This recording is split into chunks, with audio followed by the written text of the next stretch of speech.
I was certainly disappointed to find out that this week's Parashat Ki Tavo, when you enter in, is not actually about Jewish sex laws.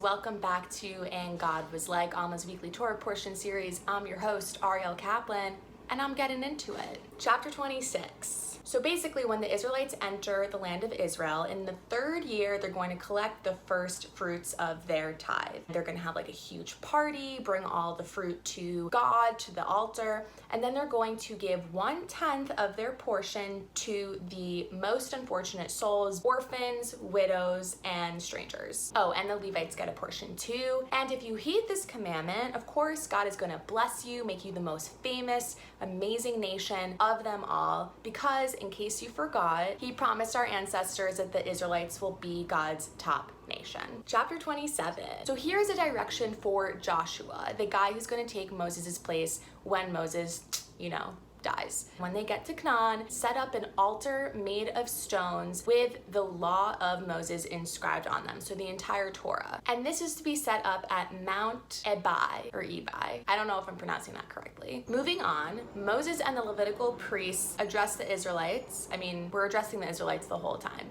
and they say, once you cross the Jordan, half of the tribes of Israel are going to stand on Mount Gerizim on behalf of the blessings that God will bestow upon the Israelites, and the other half will stand on Mount Ebal for the curses. And then the Levites are going to scream at the top of their lungs 11 transgressions that can be done in private that would receive the death penalty if done in public. So here's what they are: idolatry, disrespecting your parents, moving a neighbor's landmark, giving a blind person wrong directions. As a New Yorker, I have definitely done that before, and I will repent for it this Yom Kippur.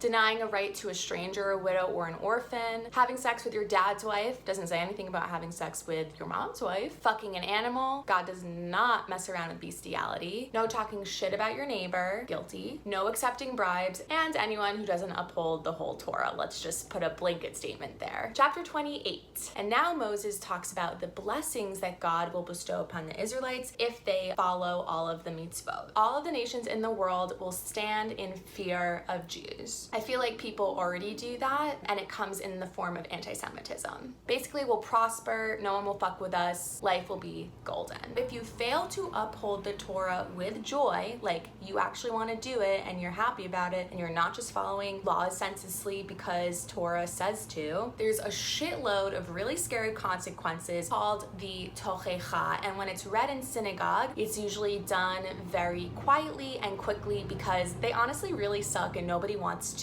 dwell on the shitty parts of the Torah. Major themes here are slavery, drought, famine, defeat in war, exile, poverty, massive slaughter, constant tragedy, and despair. Cute. Our carcasses will be bird food. God will strike us with the Egyptian inflammations, boils, hemorrhoids, itchiness. I have really bad eczema, so everything that we do will be questioned, attacked, will be abused and robbed. My anxiety checks out for all of those, robbing me of happiness. Moses even says that if you buy a wife, another man will enjoy her. Thinking of planting a vineyard? Bitch, don't even try. You will never harvest. Your ox will be slaughtered in front of you and you won't be able to eat it, and your ass will be seized from you. I know this is talking about a donkey, but I think it's really funny to imagine someone's tuchus literally being ripped off of their body. Without food, we'll be forced to eat our children. Mothers will eat their placenta. One time I saw Kourtney Kardashian eating her placenta, so now I want to eat my placenta. And the worst of them all, velo ta'amim bechayecha. You won't even believe in your own life. Pretty dark, but also kind of beautiful, because the Torah here teaches us that denying yourself your life, not believing in the power of yourself, is the worst sin of them all. If you're not a religious Jew like myself and you're kind of